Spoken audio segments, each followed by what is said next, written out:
जय माता दी भक्तजनों, आप सभी का मेरे YouTube चैनल जय माँ वैष्णो देवी में बहुत बहुत स्वागत है। मैंने ये जो श्रृंखला शुरू की है मासिक महापुराण की, इसमें मैं ये आज 15वें अध्याय की ऑडियो रिकॉर्ड कर रही हूँ।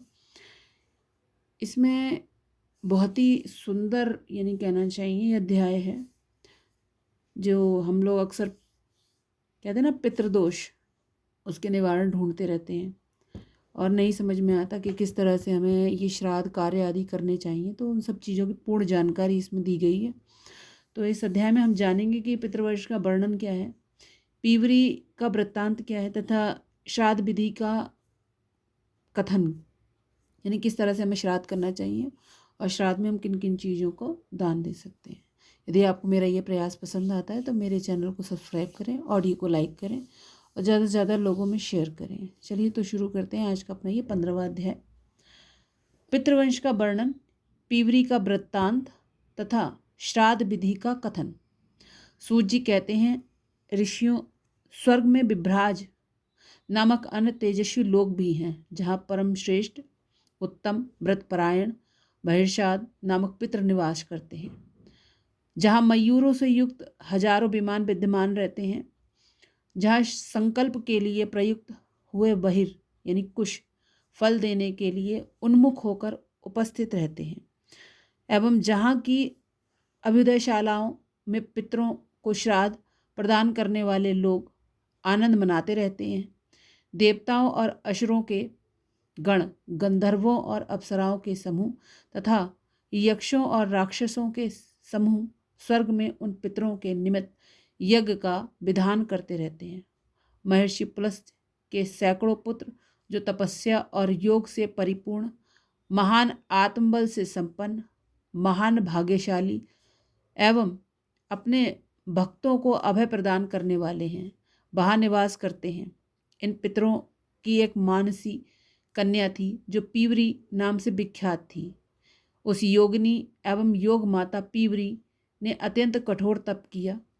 उसकी तपस्या से भगवान विष्णु प्रसन्न हो गए। तब पीवरी ने श्री हरि से यह वरदान मांगा, देव, यदि आप मुझ पर प्रसन्न हैं तो मुझे योगाभ्यासी, अत्यंत सौंदर्यशाली, जितेंद्रिय, वक्ताओं में श्रेष्ठ एवं पालन पोषण करने वाला पति प्रदान कीजिए। यह सुनकर भगवान विष्णु ने कहा, सुब्रते, जब महर्षि व्यास के पुत्र शुक जन्म धारण करेंगे, उस समय तुम उन योगाचार्य की पत्नी होगी। उनके संयोग से तुम्हें एक योगाभ्यास परायण कृत्वी नाम की कन्या उत्पन्न होगी।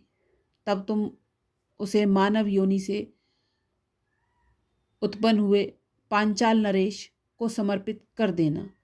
तुम्हारी वह योग सिद्धा कन्या कृत्वी ब्रह्मदत्त की माता होकर गौ नाम से भी प्रसिद्ध होगी।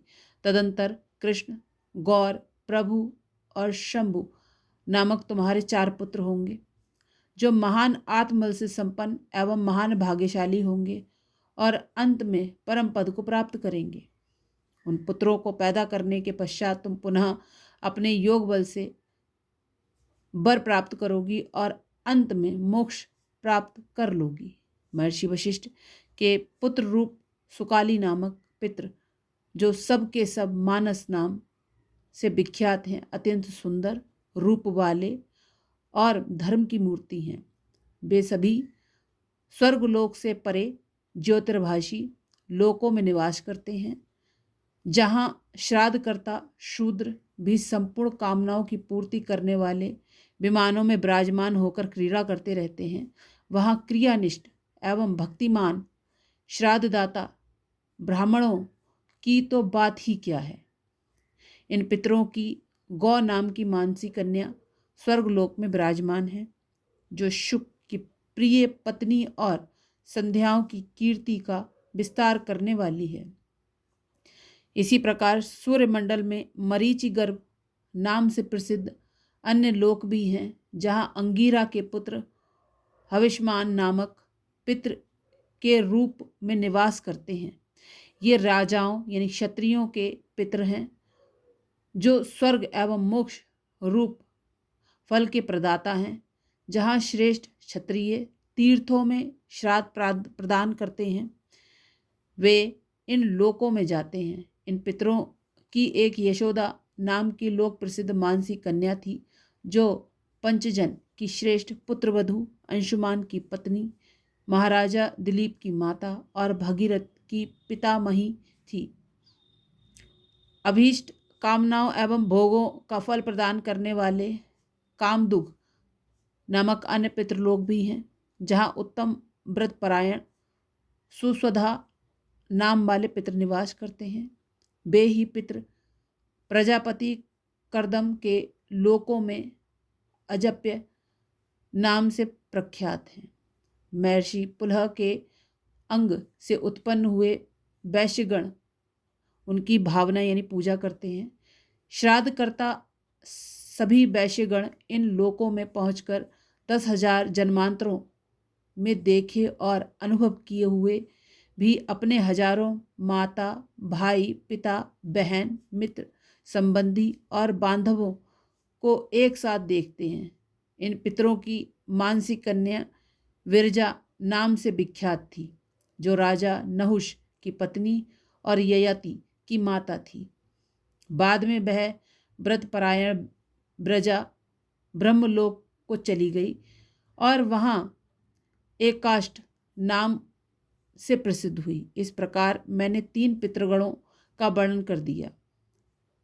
अब इसके बाद चौथे गण का वर्णन कर रहा हूँ। ब्रह्मांड के ऊपर मानस नामक लोक विद्यमान हैं। उनमें अविनाशी सोमप नामक पितृ निवास करते हैं। ये ब्राह्मणों के पितृ हैं। उनकी मानसी कन्या नर्मदा नाम से प्रसिद्ध है। वे सभी पितृ धर्म की सी मूर्ति धारण करने वाले तथा ब्रह्मा से भी परे बतलाए गए हैं। स्वधा से उनकी उत्पत्ति हुई है। वे सभी योगाभ्यासी पितृ ब्रह्म तत्व को प्राप्त करके सृष्टि आदि समस्त कार्यों में निवृत्त हो इस समय मानस लोक में विद्यमान हैं। उनकी वह नर्मदा नामनी कन्या भारत के दक्षिण पथ में आकर जल प्रवाहित करने वाली नदी हुई है, जो समस्त प्राणियों को पवित्र कर रही है। इन्हीं पितरों की परंपरा से मनुगण अपने अपने कार्यकाल में सृष्टि के प्रारंभ में प्रजाओं का निर्माण करते हैं। इस रहस्य को जानकर लोग धर्म का अभाव हो जाने पर भी सर्वदा श्राद्ध करते रहते हैं। इन्हीं पितरों की कृपा से पुनः इन्हीं के द्वारा योग परंपरा को प्राप्त करने के लिए सृष्टि के प्रारंभ में पितरों के लिए श्राद्ध का ही निर्माण किया गया था। इन सभी पितरों के निमित्त चांदी का अथवा चांदी मिश्रित अन्य धातुओं का भी पात्र आदि स्वधा का उच्चारण करके ब्राह्मण को दान कर दिया जाए तो वह सर्वदा पितरों को प्रसन्न करता है।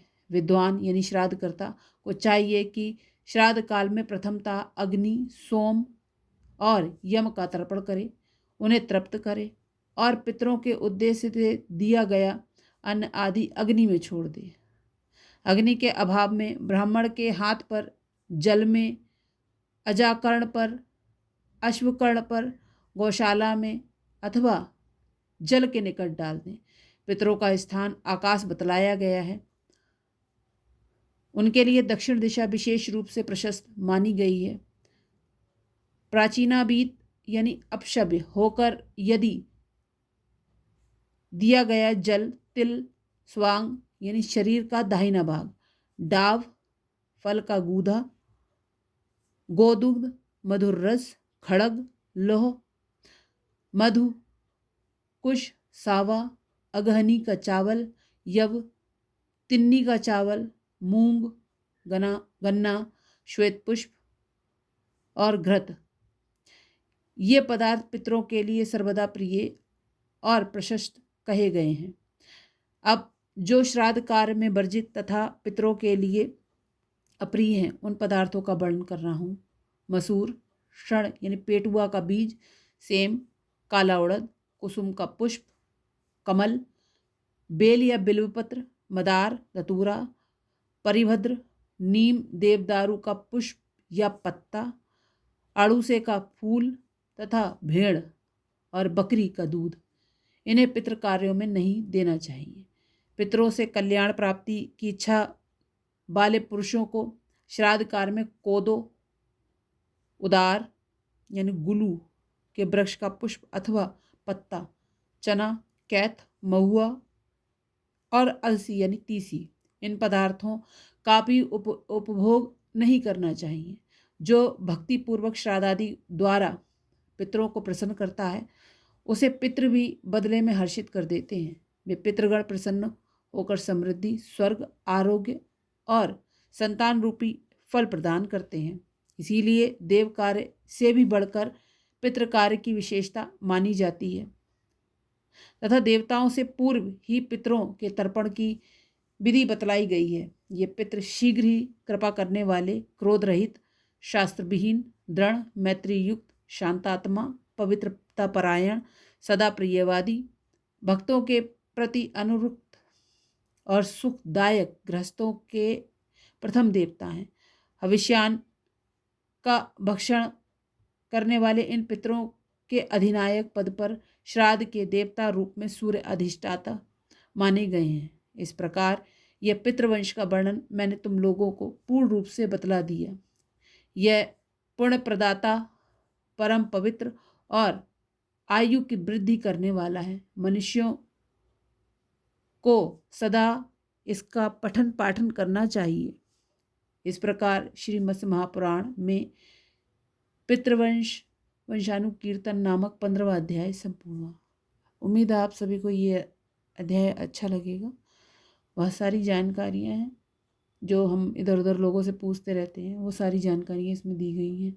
हम अक्सर पितृदोष को लेकर परेशान रहते हैं, देखिए इसमें सब कुछ बता दिया गया है। अगर हम इन सब चीज़ों को मानते हैं तो मैं समझती हूँ पितृदोष तो आसानी से ही उस क्रिया से निपटा जा सकता है। तो इसी के साथ ये अध्याय आज ख़त्म होता है। धन्यवाद आप सभी का।